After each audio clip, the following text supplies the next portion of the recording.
So let's start with the pushback we've seen in the last few months on DEI and ESG initiatives. As a journalist, it was starting to get a little hard to keep up with it. You know, Tractor Supply, then Lowe's, and Harley Davidson, and then Toyota North America, et cetera. And so I guess my first question to you all is, why the pushback? And suddenly, it almost felt like dominoes. So what's your sense, overall sense? And then we'll dig into that.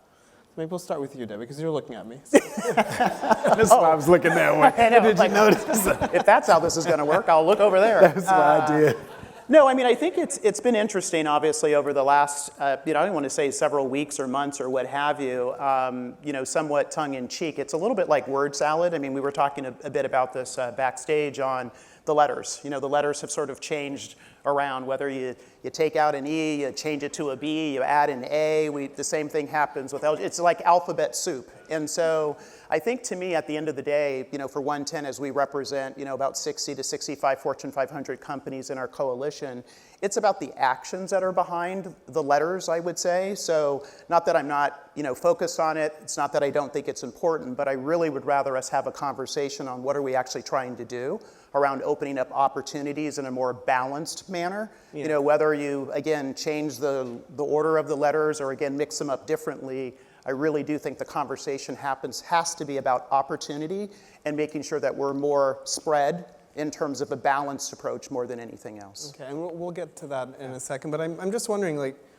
DEI has been called a lot of things in the past. I mean, I grew up in Canada, and I remember visible minorities was the way you referenced people who were not Caucasian. I mean, it's a term that drove me crazy. But anyway, and I mean, why have so many efforts in this direction failed? Is it a question of how it's framed? Is it there's a lot of resistance? So what are your thoughts on why maybe we're still kind of striking out on this?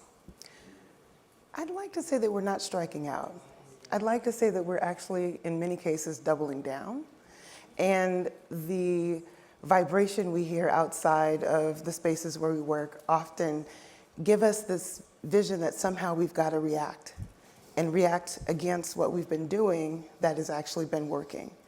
I get to sit here on this panel and represent the U.S. Department of State. And when I was appointed, that was actually a doubling down. Yeah. We are looking at the human experience and focusing on a modern workplace and imagining what a modern workplace should really look like, feel like, and how it reflects American values. So what are American values?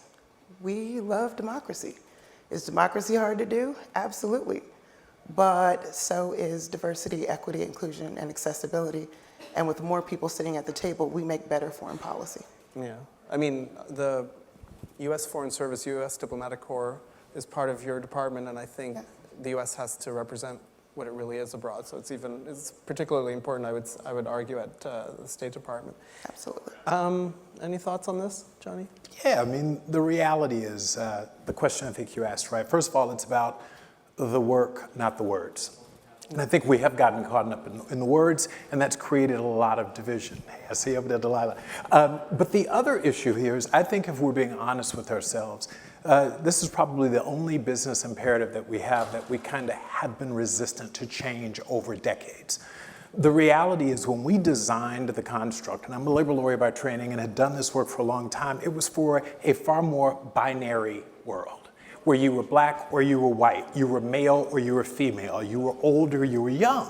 And the reality is we've changed over 30 years. America is not the America from the 1970s and 80s, and so the practice has not caught up with how people actually live in the workforce. And we're hearing it. We represent 95% of the Fortune 500. SHRM is the world's largest HR association, planet 340,000 members, 180 countries. And the reality is if you are still doing what you did in the 1980s and 90s, it is not working anymore. And so there is some real pushback, and some of it isn't, much of this isn't as much as people suggest is coming from the media. It's the workplace. Our employees are telling us that and I love this line, which they tell us, we're as diverse as we've ever been, yet as divided as we've ever been. So to be fair, we have to question, is it working? And if you continue doing it, should you expect a different result? Yeah, I guess the skeptical journalist in me, which is most of me, it's not in me, it's me, but is, when one by one the companies sort of backed off of it, I was wondering, well, after hearing for 2 years some of these companies saying very pious things about diversity and then, so like, were they really deeply held convictions that they had, or did they just say, well, we don't want to fight with our investors? So I'm just wondering, is it a question of show, don't tell, which is also an expression journalists love, which is more just do it, and it's not so much about the terminology and the acronyms, and it's do it and it's getting done, or? The word's not the word. Yeah. I'm going to push back on that. And I'm going to push back on it because when we talk about things making good sense or common sense, that term is not universal. What is common sense to you is not particularly common sense to me. And so I've found that by actually defining what this is, diversity, equity, inclusion, and accessibility for us, we're linking this to a human experience. It may not impact you today. It may not impact you, it may be impacting someone you love, your parents, your children, your spouse. But at some point, if we live long enough, it will come for every single one of us. And how do we create spaces, workplaces that are more inclusive for us all, where we all belong, and not shy away from the fact that we're all different, absolutely different. I appreciate, by the way, that you mentioned the letter A, DEIA, for accessibility, because there are a lot of people whose talents our society leaves at the table, neurodivergent people and people with all kinds of disabilities. So, we were talking about, there's a lot of letters in these things, but I think the A is worth adding in this case. So, And some argue that the B is worth adding. I mean, it can go because DEIBA. In fact, I received a letter from someone shortly after we announced our direction. It says, where's the B? I thought the woman was going to attack me on the E. She said, no, I don't give a damn about that. What happened to the B? So it depends. I will say that the issue is, some of it is that we don't have a common understanding of equity. Does it mean, it means different things to different people. There's equal opportunity, there's equal outcome, and there's a legitimate debate to be had about that. More importantly, what's fair to you may not be fair to me. And we saw that in the Harvard case. We saw that the affirmative action case was not white people saying black people were in the name of equity being in scholarships. It was Asians saying that black people were in the name of equity. So this is a very different world. Our entire landscape has changed, and I think we have to acknowledge that this is a different America. And again, when you see people who are intersectional, do they more identify with their gender or their race or their this or their that? I think it's overdue time for us to be thoughtful about maybe we revisit this, reset it, rethink it. And that isn't abandoning it. It is being honest about revisiting, did this work? And can we make tweaks? I'm glad you raised the question about E, because you guys made some headlines earlier this year. Intentionally so. Yeah, took out the E for D&I, and I mean, you guys had your reason. I mean, reasonable people can agree or disagree, but right. Can you tell us a little bit more about your thinking? Yeah, so we also, in that, it was interesting, the headline said, you dropped the E. No. We said we were going to focus on the D and the I from an HR practitioner standpoint. And that is, we know what HR practitioners can do. We can work to influence largely the diversity of an organization. And to that point, you don't get the advantages of your diversity if everyone doesn't feel included. So it's pointless to have a diverse workforce if people don't feel seen, heard, valued. And everyone, not just people who are historically underrepresented, everyone has to feel included in the workforce. So we said equity matters. In fact, we, in our statement, said steadfast commitment to equity. Unfortunately, the headlines were, they don't think equity matters. I'm like, I didn't say that. What we're saying is focus on inclusion and diversity from an HR perspective. There's healthcare equity, there's educational equity, there are all sorts of forms of equity. Yeah. What we were saying is in the context of the workforce and the workplace, we are going to lead with inclusion.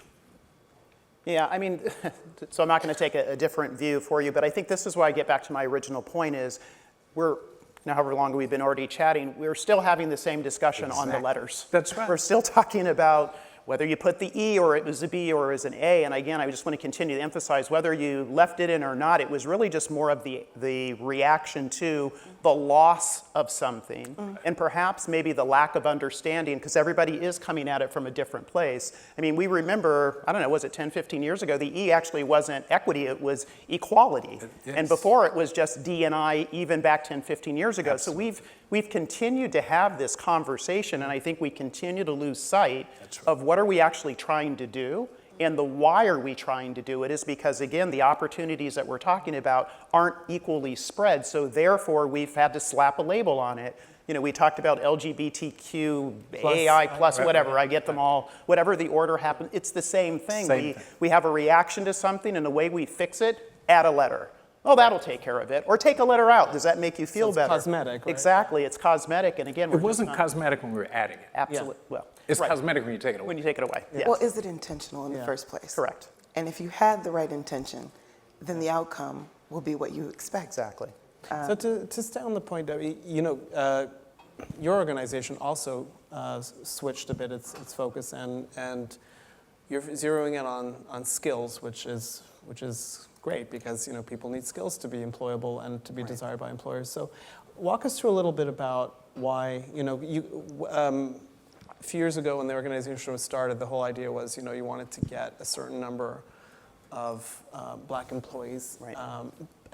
But you flipped more to focus on making sure those people have the skills. So can you walk us quickly through the rationale for that? Yeah, I mean, again, if you're familiar with OneTen or not, it was 4 years ago. So it was, you know, unfortunately during the murder of George Floyd, this organization was founded to identify 1 million black talent into opportunities, family-sustaining opportunities for those without a 4-year degree, using skills first as the vehicle to make that happen. You know, unfortunately, as we fast forwarded, when the affirmative action SCOTUS ruling came out, we were in a position to ensure that we weren't seen as being exclusive. So we were, I don't want to say cute, but we ended up adding, well, black talent and others. Like, does that make you feel better, so to speak? But we're now in a place that we're saying, look, this is for everybody. This is an opportunity where you have 66% of Americans that do not have a 4-year degree, but yet 60% of the jobs require you to have one.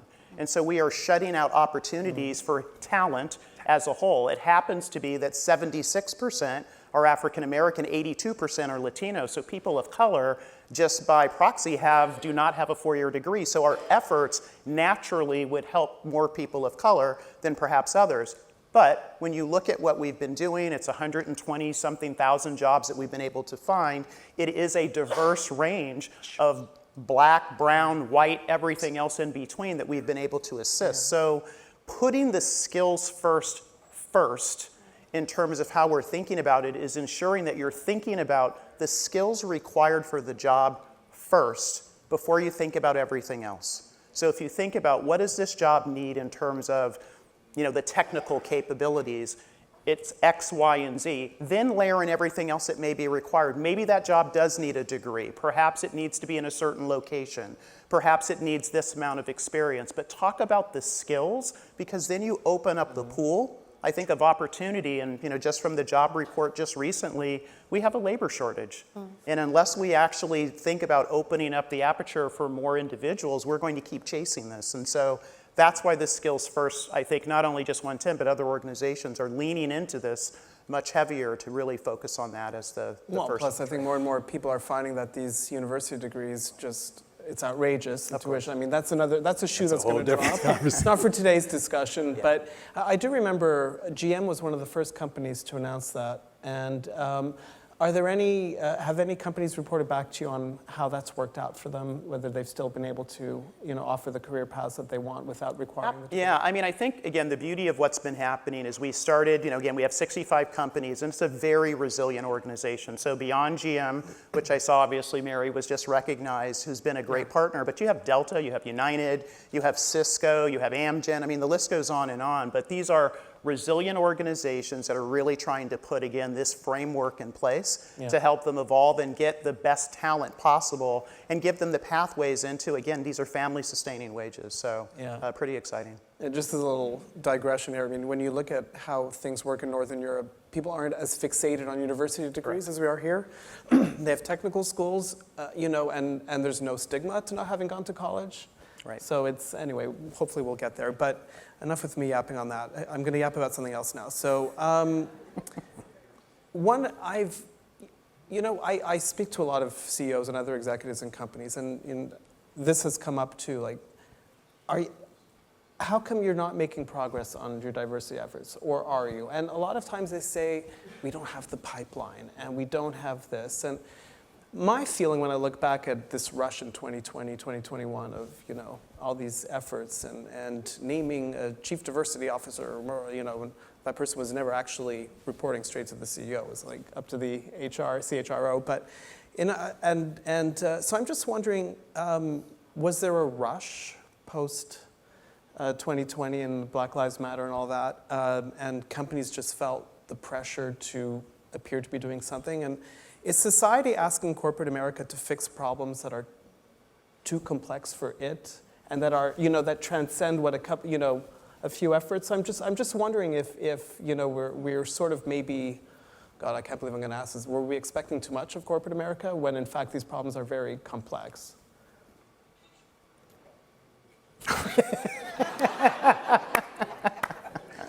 I work for government, so what I would say is there's a business case for everything. And in this case, we actually have seen some forward movement. Yeah. My fear is that we don't continue to sustain that effort, that we somehow all end up in a world where we're saying, are you doing it? Am I doing it? Are you doing it? Okay, let's not do it. Let's do it and be consistent about it. What we did in the 80s is not what we did in the 90s, is not what we're doing now. We know new words. We're able to understand things and complexities we didn't understand them before. We know intersectionality, and we're looking at the margins. And every single day, I use evidence to formulate policy.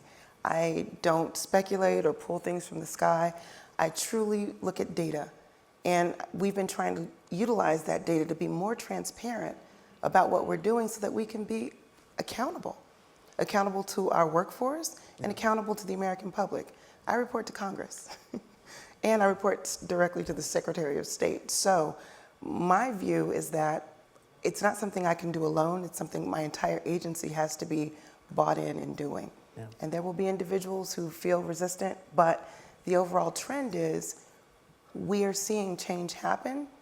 It's going to be incremental. 80,000 people. Yeah. 270 missions around the world.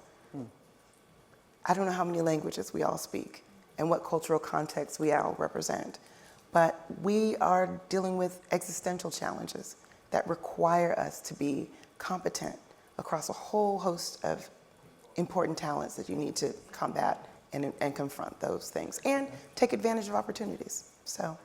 I should mention we have somebody who's going to run around with a microphone. So if anybody here has a question, we'll come to you. Just raise your hand. And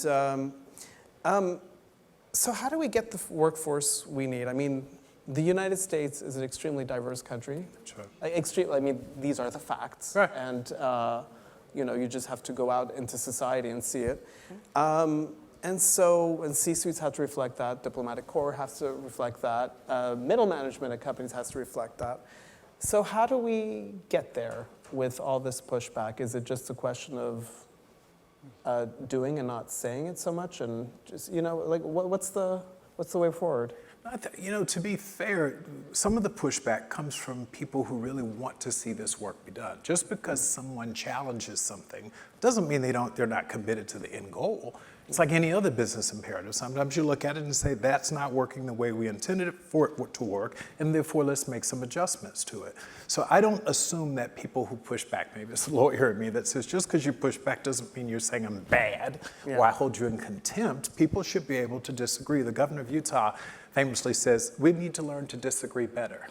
The idea that we won't disagree, to me, is the opposite of diversity, right? Because diversity includes more than just the civil rights categories of race, gender, national origin, et cetera. There's diversity of perspective. And I'm never bothered when someone challenges some of this work, because if it can withstand the challenge, it may make us better. So I'm going to start with that. What you've addressed is a really big issue. And I remember I ran the Thurgood Marshall College Fund.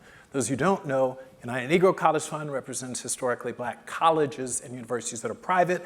I represented the public, so the state institutions, for 7.5 years. And I remember sitting in a meeting with the CEO who, to your point, said, I want my engineering staff to mirror America. And I said, you want 13% black engineers? Well, there's a bigger problem. There's no pipeline for that. Yeah. If tomorrow you said you wanted it, we could not deliver that for you. And so I said, there's some data, there's some facts that really belie our problem, and these will take time. This is not going to be resolved in the 4 years since George Floyd any more than, and we're all talking about George Floyd, there was Rodney King. We've seen this movie before, right? And so this is a long, these are really, you use the word incremental, these are challenging, complicated, and complex issues that are not going to be resolved in 4 years. Anyone who thought they were going to resolve our talent diversity problems in 4 years was naive. Yeah. We have a question from the audience. This is Khwaja Sheikh. As I walked into this floor, I felt very happy when I saw Mary Barra on the Fortune cover. Mary Barra is very big on making sure CHRO is on every board meeting so that the talent discussions are discussed at the top. Johnny, from your perspective based on SHRM, how many companies are implementing that philosophy of making sure CHRO is at every board meeting? Are we at the very early innings, or what are your thoughts? It's early, but it's happening. We're seeing significant strides. In the past, coming through the CHRO space there was no way to become a CEO from the CHRO spot. That's changing. Mary, Lena Nair, who was the global head of HR for Unilever, is now the global CEO of Chanel. I mean, we can point to individuals who are coming directly from HR, and they were classically trained HR executives who are now finding their way. And I think that's in part because there's an acknowledgement that we are now in a knowledge economy. And so people matter, and it's not just the technical side of making sure you pay people on time and you don't harass them in the workplace, but that if you can optimize talent, you will actually dictate whether your company wins or loses. So CHROs are absolutely, for the first time in my 30 years at this work, seeing themselves move into serious strategy and business roles.